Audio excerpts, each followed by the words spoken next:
Let's go.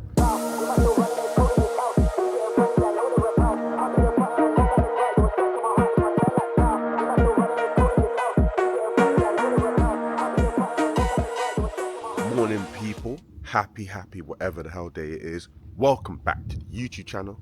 How do you think about that one? Today is a slightly different day. I'm actually going to meet another property entrepreneur, Bree Properties. She's been absolutely smashing it in the development side of things in terms of her BRRRs, that's buy, refurbish, refinance, and rent. And effectively what happens is she will take on a property that's dilapidated, she will do it up, she will refinance, pull out her money out, maybe even more, and rinse and repeat this process. She's been able to do this by herself without any investors, I believe. So can't wait to meet with her. That's going to be in Reading and see her story. Catch you guys in the next part of the video. I don't know about you guys, but I hate a dirty car. So just quickly making sure my baby's all nice and clean. Ready to go. Yes, people, finally here with Bree at her latest Reading property purchase. Bree, give us a bit of a tour. Okay, so this is a 2-bed semi-detached property. And once you come in, you come straight into the first reception room. There are 2 reception rooms in this property. We're currently going through renovation. I think I should have mentioned that as well. So some rooms will be painted, some rooms won't. We'll be doing mostly floors and walls, things like that. Staircase upstairs to your left. And this is the second reception room. As you can see, all quite large, big spaces. Yeah. Very spacious. Yeah, and currently going through some kitchen refurb at the moment. So those are the old cabinets that are just being painted. Yeah. Comes through to the kitchen space. You can see it's quite a narrow space, in my opinion, actually. Quite a lot of work does need to be done in the kitchen, but it's going to look a lot brighter once we do the floors, walls, cabinets. What would you say is like tiles. your biggest expense in the kitchen? Definitely going to be, in the kitchen. Like, are you keeping the boiler? Is the boiler? Yeah, the boiler is going to be boarded up. That's going to be $150 to get boarded up. The kitchen work is quite cheap. It's mostly paint. Not too bad. Yeah, well, that's the primer on the floor at the moment. But yeah, it's mostly paint. I think all in all, the kitchen refurb is going to cost less than £500. Oh, amazing. In full. Amazing. So yeah, quite an affordable refurb. Cool. And then you've got a sliding door, which I like, towards the bathroom. I'm going to stand up here so you have some space. This is the first of 2 bathrooms. It's a smaller space, but it's got everything you need in there. It's a full 3-piece bathroom. We will be putting in some mixer taps. We will be changing out the side panel, some radiator paint, new toilet, new floors. So it should look decent. Nice, nice. You've got a large garden outside. Massive. Some of it is concrete, some of it is grass. It does need a lot of love. But there is a lawnmower and a shed at the back. So Well, that came with the house, yeah? Yeah, which is nice. Yeah, quite lucky. Bree, you love a deal. Yeah, I'm probably going to take the lawnmower to the other properties nearby as well. No way. So how many properties do you have currently in the portfolio? At the moment, 3 residential, 1 commercial. Nice. And I'm currently in escrow for another one about 5-minute drive away, so hopefully we can drive past that today. I'll take you upstairs. For the people who probably don't know, what does escrow look like? Yeah, to be fair, escrow is an American terminology. Yeah. What is the UK, do you know the UK version? To be honest, I use the word escrow as well, to be honest. Oh really? Yeah. I'm currently going through the purchasing process, so currently doing the contracting paperwork, all of that to buy my next property. Yeah. So this is one of the upstairs bedrooms. Yeah, massive space. Yeah, really large space. Massive space. You've got some storage in there, which also takes you to a very big loft room. I don't know if you saw it before. No, I didn't actually. I don't know if you can get the camera up there, but it's quite dark. Yeah, it's a bit spooky. Yeah. But, yeah. And I am planning to do a loft conversion, but that will be done in a separate and second renovation. Again, Bree, for people who probably also don't know, what is a loft conversion? So a loft conversion is when you have that free loft space and you essentially create dedicated access to that space so that people can get in and out of there easily. And sometimes a lot of people convert it into a bedroom, but it doesn't have to be a bedroom. It's just now a room which is accessible in your loft. And in a couple of years, what's the ultimate plan then? Is that to make a bedroom or just like accessible space? Bedroom, yeah. Yeah, nice. Of course. I need the answer, but... Yeah. And then this room has just been prepped for painting, which is why everything is taped up and moved out of the way. But this is an ensuite bedroom. I'll let you have a look at the ensuite around the corner. A massive space.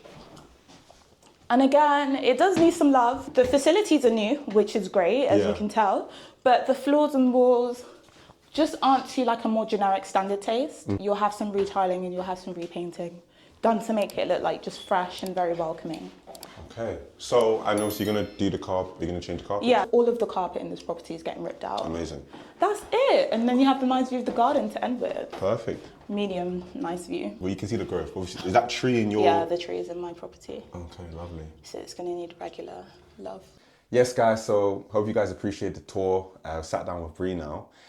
Bree, tell us a bit about yourself. You know, what's outside of property? Give us a bit of a... Okay. background. So I work in tech. I've worked in tech for 5+ years now. Okay. I also come from a software engineering background. I don't work a technical role, but what I do is a lot of AI projects and program delivery. I'm really into my fitness right now. Oh, that's good. Yeah. What else? No. You said outside of property. I was like, What are like your hobbies and interests? What do you like to do? Like outside of when you're not buying like every single property in Reading, like what do you like to do in your daytime? I like to run. Oh, that's good. I play netball weekly. Oh, I have a poetry page. I'm currently writing a book as well. no way. So that's something that I'm like doing in the background. No. What's that? The theme or the topic of the book? If So you're it's able a to disclose. yeah, that's fine. It's a poetry collection, which is based on the theme is called growth. So the book is called Sprout, and it will be the first of a series of collections. So this is kind of like the seedling stage, and there'll be other themes off the back of that as well. That's it. What made you want to do that? I used to write poetry under an alias, so I used to publish anonymously, and then I just kind of was feeling more confident in the work that I was doing, so I run a poetry page. Was getting some traction on that. I was like, I might as well put out a book. So I don't know. I do it because it's my hobby, right? So. That's it. Okay. Oh, that's really, really interesting. You got layers. Okay. You got layers. Thank Okay, you. sweet. So cool. Now, getting back into property, obviously, I know this is obviously your first property purchase. So maybe give us a bit of an insight in terms of like your journey into property, why you chose property as a vehicle. And then we sort of speaking off camera, like, you know, a lot of people are into like crypto, trading, I don't know, Argos delivery, I don't know, like anything else. Like why did you decide to use property as a vehicle? Okay, so I guess after my first graduate job, I was working in the Big Four. I spent my first sort of year's salary on things for me. So I kind of got to enjoy myself a little bit. That's good. I didn't have a lot of outgoings. I wasn't paying a lot of bills. I wasn't paying rent. I'm fortunate enough to live at home. So I had money to do with what I pleased. And at that age, definitely I would say I enjoyed myself. But it did kind of get to a point where, okay, I still have savings. Now what's next? And so I started looking into and uplifting my financial education or my financial competency to understand how I can make my money work for me, like more long term. And then the second part of your question is to do with why property. Yeah. I actually ran the numbers on this. I did this with ChatGPT. I would encourage anyone to do it. I don't have the numbers to show now, but it's an exercise I think most people would be able to do with support of AI. I started with, I think it was about 100K investment, and I did a really aggressive 16% year-on-year return over 10 years in investments. And I did that compared to a property portfolio, which was growing at the rate of one purchase at a ×4 leverage. So that would be a 25% deposit for a 400K house. Correct. And with property, you get to factor in the monthly rent that you might be able to make off a property, whereas with a compounding interest, you don't always want to draw down unless you're looking to stabilize, but you're not necessarily always going to want to draw down. So with the property, you would be able to factor in the rent that you're getting every month, as well as that. I think the word is leverage. You get to consider that leverage as well, which is something that you don't get with stocks and shares. 100%. And then what we also did, or what I also did in that example, was the repurchase, that reinvestment of some of that appreciation and that rental income into buying future properties. Makes sense. And it just really snowballed. Like, I don't remember the end value of the numbers, but property was a clear winner in that example. Okay.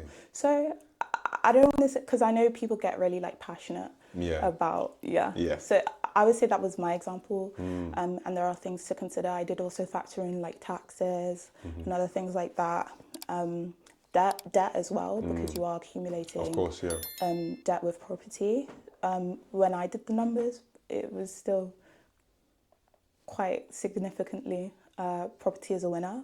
But I would encourage people to run their own examples. Definitely. Okay, guys, you heard it here. ChatGPT. Yeah, that's true. That's really, really cool. And I love the way like you've made it like a very, like a logical decision, right? Like you looked at all your resources to see like what's the best option to like aggressively like invest that 100K, and obviously that property was a clear winner. The reason why personally I love property because it's one of the things where like you can feel it, you can touch it, you can see it. Like I also like diversify like in other things like crypto trading and stocks. Yeah. I'm sure you may as well. Me too, yeah. But like sometimes to try and like contextualize that into like an actual thing, it's like I've just got loads of these digital things on my phone. Okay. Right. And then sometimes it's quite hard. But like when I drive past my house or I see a flat that I took on, it's like that is actually my investment and I can actually see it working. Whereas I feel like with stuff digitally, it feels like it can like vanish in an instant. Okay. You know, but I mean, there are risks. yeah, of course, with everything. Yeah, with everything, exactly too. I guess that's why we have to take out property insurance. Yeah. Because, yeah, to make sure your house doesn't burn down. No, 100%. But I don't. The thing is, you'll find people who are able to argue for and against property when considering stocks and shares, crypto, Yeah. etc., etc. So I think even though I have an example, I can't necessarily put it out there and be like, this is factually like No, of course, yes, more yeah, profitable. Yeah, it's your own experience. But yeah, I'm very happy with this decision. I do still invest. I have crypto in my portfolio. I have stocks in my portfolio. But property is definitely my focus. And we might talk about supported living later. I don't know if we will. Yeah, but sure. being able to build a business on top of that as well that's the cherry on is top. very exciting. Now, talking about the first one, right? Like right now we're in Reading. Like you live in London, Yeah, that's true. not down the road, right? Actually, Well, when the Lizzie line is working, okay, when Yeah. there's no like accidents on the M4. That's true. Yeah, like it's not miles away. Obviously, I've bought like in the northeast, so that's like pretty much like I could be in Spain quicker than I could be in one of my properties. Okay, wow. Right. Yeah. So, but obviously you bought in Reading. Why Reading? I'm very happy with Reading. So why Reading? Well, the first thing is I live in West London. I live about 4-minute drive from London Paddington, or like 4 stops on the train. Yeah. So for me to get to Reading is normally about a 45-minute journey, door to door. Yeah, so in terms of the commute, it's not as far for me in terms of that time travel, which is for me a plus. In terms of why Reading financially, there's great appreciation in the area. At the time I bought my first property, the Lizzie line wasn't built yet. So that was an opportunity to invest in Reading. That Did you factor that in Yeah, mind? Oh, wow. yeah. That's And really good. from the prices that I saw, I don't believe that it had already been factored in. As we spoke in the car, now the properties are, They're a doing lot more their thing. expensive. They're doing their thing. So it's nice to see that progression in terms of the property prices. I'm quite biased. I like the area. It's a nice area. Like I've driven by. Like I've got one of my mentees got Airbnbs in the area. Like it's a really nice area. It's like a bit of like it's not like they call it the second financial hub. I didn't know that. Yeah, Reading. Okay, cool. Yeah, That's really cool. Yeah. Okay. Yeah, I'm really biased. I actually do like the area. I think people are really friendly, and that gives me a good sort of landlord-tenanting relationship. That gives me a good renting experience. I've actually not had any issues with tenants. That's good. Yeah, and whenever there's misunderstanding, people just tend to be like really, really polite. That's really good. Yeah, like really communicative about, for example, when rents are coming in late. And things like that. So I'm quite happy overall with the experience. Okay. I'm trying to think if there's any other financial reason for Reading. Oh, there's opportunity. So even though there are really strong property prices here, there are a lot of properties which require love or modernization or renovation. So if you're looking for a deal, you will be able to find that. Maybe not on Rightmove at the moment. Yeah.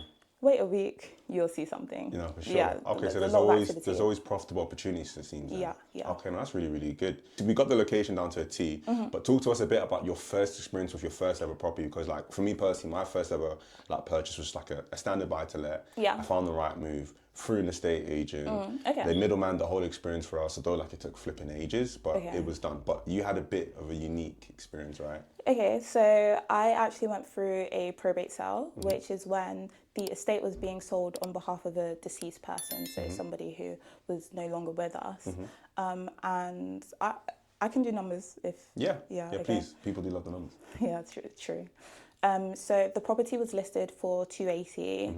And I put in an offer for 280. Okay. Just for me, that was like, this is the right thing to do, and this is the price that they're asking. That's what I'm willing to pay. I went to the first open day. Were there a lot of people on the open day? Yeah, so it was a very intimidating experience. You have a lot of people perhaps walking around in couples, or perhaps who, in my mind at the time, looked like the kind of people I thought bought property. So perhaps a lot older than me and maybe some other things. But, you know, I was happy to be there. You know, it's an exciting... First experience. Yeah, it's an exciting process. And I felt good about some of the stuff we talked earlier about to do with the composition of Reading and the type of place that Reading is. So then, after seeing the property and putting in my offer, I did get the offer accepted at 280, which I was quite happy with. And I was told that the reason that my offer got accepted is because of the cover letter that I submitted with the offer. Way. Yeah, and I always submit cover letters, even with this property, same thing. And I wasn't the person who... Put in the highest offer. put in the highest offer. Interesting. But I think it was probably the person who was from the family of the person who... Are you able to give us a bit of an insight in what you said in your cover letter? Yes, I can. Yeah, if it's all right, maybe you can give us a bit of insight in terms of what your cover letter is. You're quite poetic. So, I'm seeing you're good with words. So I like to put that emphasis about who I am as a person and what my values are. Speaking about it being my first purchase, what that might look like for myself and my family. Yeah. And just sort of my financial situation and the context of why I'm there at the viewing. I don't make the comparison. Probably the person who's, reading that will make the comparison themselves. Of course. But hopefully they find enough in myself as a person, the reasons that I'm there, enough to be compelling. To accept a lower offer, it won't always work, but I'm happy that in that situation it did. Okay, that's really good. Yeah, I have some top tips for you guys. Yeah, when you're submitting your offers, put in a cover letter. I've actually never done that. I do it every single time. Okay, that's really good. Yeah, with this property, same thing. Not that I didn't make the highest offer. That's really, really good. So like in terms of the timelines now, obviously you bought on probate. So are they often a lot smoother? Are they often a lot quicker than standard like purchases or? So because I have a limited experience, it is hard for me to make that comparison as a whole. But I can tell you that in my experience, I haven't really noticed a difference. With probate, what I would say that is because you're mainly interfacing with lawyers and they're not necessarily consulting with the homeowner. I'm inclined to say that there's more of like a streamlined decision making, but actually you might find that if it's multiple children of like a deceased person, they might need to make decisions together. I don't know. Yeah, it makes sense. It might have to be like a bit of a family affair, like it's granddad's property, like what does he want, blah, blah, blah. So, I mean, it is a bit of a non-answer, but just from my experience, I would say it was really quick. Okay, cool. I had a conveyancer come in. I did a survey, I think it was the L3, which is the most comprehensive survey you can get. And the person who did the survey wrote the recommendation specifically to me to not buy the house. No way. Yeah, they were like, this is not a beginner house. No way. They were like, if this is your first property purchase and you're, looking for something which is going to be easy for you to manage and settle into, etc., they were like, this is not the property for you. They said that as a first-time purchase, it was quite a complex purchase and that I might be out of my depth. No way. Those weren't their words. I mean, they were quite nice about it, but they were saying that they wouldn't Pretty recommend. much, yeah. Yeah, exactly. So that was just to summarise what they were saying. And of course, I was very nervous. I was very panicked. And I took that feedback and I went straight to the... Internet. No, I was even more panicked. So I went straight to the sales agent. Yeah. And what did I say? Yeah, I asked for 40k off. No, that's really good. It's quite greedy, but more of a naivety, if I'm being honest. I think 40k off is quite not very nice. Yeah, cheeky. Yeah, quite cheeky. That's the way to put it. But honestly, in naivety, I didn't really know that I was that worried. Did the surveyor give you a bit of an understanding of what it would cost to like remedy the works? No. Okay, so you just pulled 40K off in there. 40K was what I felt like the stress was worth, in my opinion, at the time. And so we had that conversation. We went back and forth, and we agreed at 260, which Oh, was sick. which was a 20K discount from the agreed purchase price. Nice. That's about like a 7% discount, I think. Oh, I can't do that, man. No, yeah, but I'm gonna trust your math. yeah. But Something like that. what I will say is that it's quite fortunate that we were progressed enough in the sale. There was enough time in the sale that probably influenced making that decision, right? Sometimes you just want to get to the end. And that also, I had some kind of backing evidence. I had that report to show them that said, do you know what, this is not a recommended purchase. I want, this to be more lucrative for me. So we agreed at 260. I didn't know at this time, but that was a really good price. I knew it was a good price. I didn't know it was a great price. And that price allowed my margins when it came to the end value to be even greater. So I'm very happy at the way that that particular scenario worked out. Oh, that's sick. So you bought your first house probate for 260. You've now processed, you've gone through conveyancing, you've completed, you've got the keys. Yeah. Right. Now, what's the next steps? Obviously, you've got a bit of work to do right now. And obviously, you're working full time. Yeah, that's right? true. So how do you do this balancing act now? Yeah, very good question. Some of it is luck, some of it is proactivity. I think the first thing you could consider lucky is that I work full-time remotely. Oh. Yeah, and I also work in a management role. And I think that's important to mention just because on a day-to-day I don't have deliverables. There isn't an output expected from me other than the productivity of my team. Of course. So that allows me to be off hands when I need to be, and that allows me to kind of leverage my time. A bit more effectively. Yeah, that's a really good way to put it. So when it came to getting the work done on my property, I would say it was a DIY. Do it yourself. Except yourself is being my mates. Yeah. And my brother, shout out to him, and my cousins as well. That's it. So really good men around me, all chipping in. Sometimes people want to be paid in pizza, sometimes people want to be paid in pounds, but I pay people what they're happy with. Yeah, because these are people I care about. Of course. And because they care about me is probably why they're happier to do it than less than for market rate. So that's something that, to be honest, I'm very grateful for. That's really, really good. Yeah. I think like a top tip, and something I probably didn't even think to do, but try to leverage your immediate network. Yeah, that's true. Firstly, and more importantly, because one, like you said, they care about you. Something the job and the quality is going to be to the best standard. They're going to put the heart into it, and people might be paid in pizza, right? Yeah, for jobs like painting. Yeah, sometimes it's nice to have you get like 5 people in a room or in a house. You have music going. You have pizza. Just chilling. People are happy. Yeah, I've definitely said, guys, do you want to do a sip and paint? Yeah. What type of sip and paint are you talking about? And the painting, yeah. But to be fair, it would never be an expectation. I think it's honestly like the circles that you have, and not every friendship group is going to be down for that. It's definitely not like a regular. Like every single house, I want the same people to come back. But yeah, that's really good. Yeah. So, but imagining you didn't have that sort of network there to do that, what would have your costings look like? A lot more expensive. Would that have made the deal fall out of bed? Not out of bed, but not as profitable. Okay. Are you able to sort of give an approximate of what it should have cost you? I can't because I've never paid those market prices, but I've been told that I could have been looking at towards 50 to 60 grand. And how much did it actually cost you? Ooh, on camera, not a lot. Even including furniture, I spent around 13 grand. £13,000. And what did you buy? Was it a 2-bed, 3-bed? It was a 3-bed that we converted into a 4-bedroom. A 3-bed that you converted into a 4-bedroom that needed structural works. Yeah, a little bit. Fully renovated. Yeah. For £13,000. Yeah, so in my network, I know people who have skills of the trade. So it's not just necessarily like a handyman sort of fix your tap situation. I know people with electrical engineering degrees who know how to do rewiring, plumbers, flooring, even when I'm networking, and if I go to, for example, like a networking event, I'm always paying attention to, who's got any building expertise. I have someone who's a tenant in my property down the road who will be doing the flooring in this property for a rent reduction. So it's just making sure that I'm leveraging my network around me. That's really good. But trying to do that with integrity as well. Of course, you don't want to be taking advantage of people. Exactly, that's the most important thing. So letting people pick their price. Yes. To be honest. That's really good. And then sometimes a little bit extra on top. Yeah. If it's like, do you know what I mean? If it's like.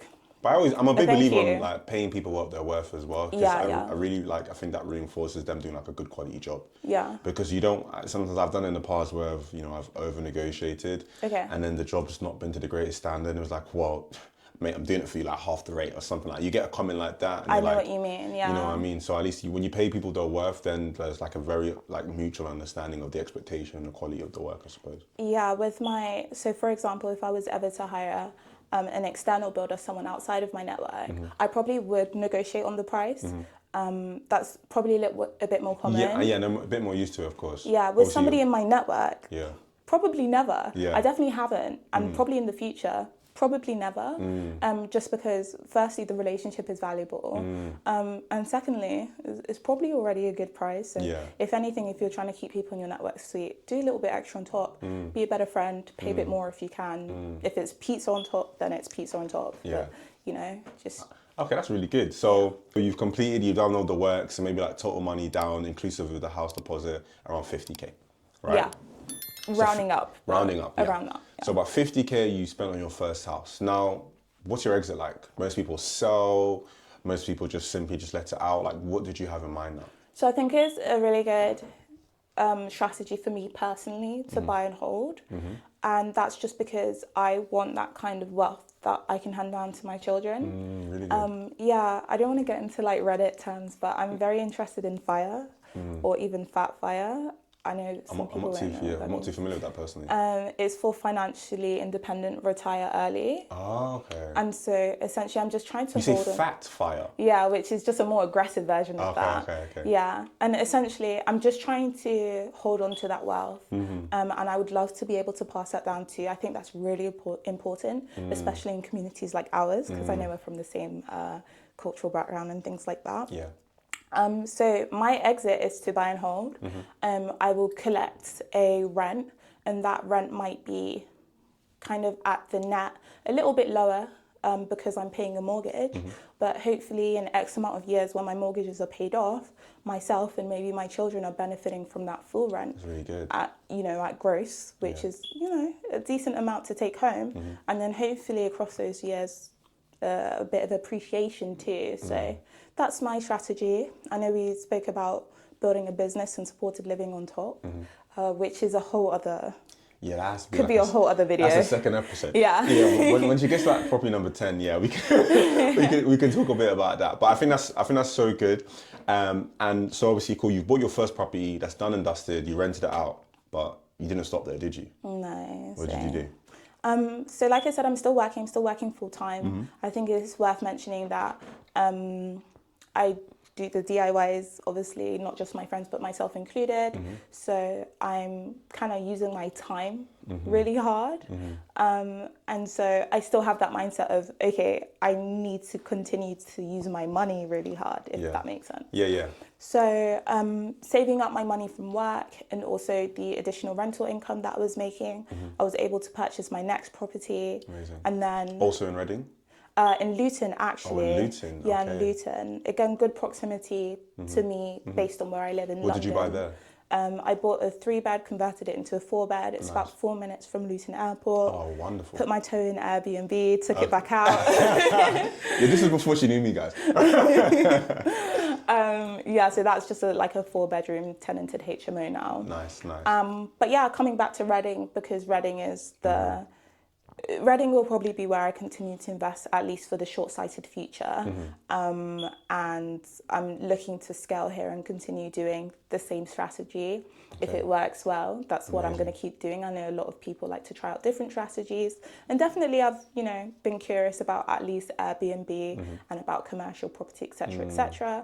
And for me, BRR, doing the refurb, renting it out, and refinancing as well. I don't know if I've touched on that, is what has been working. So now this is your third property that you've bought now. So talk to us a bit about the numbers for this.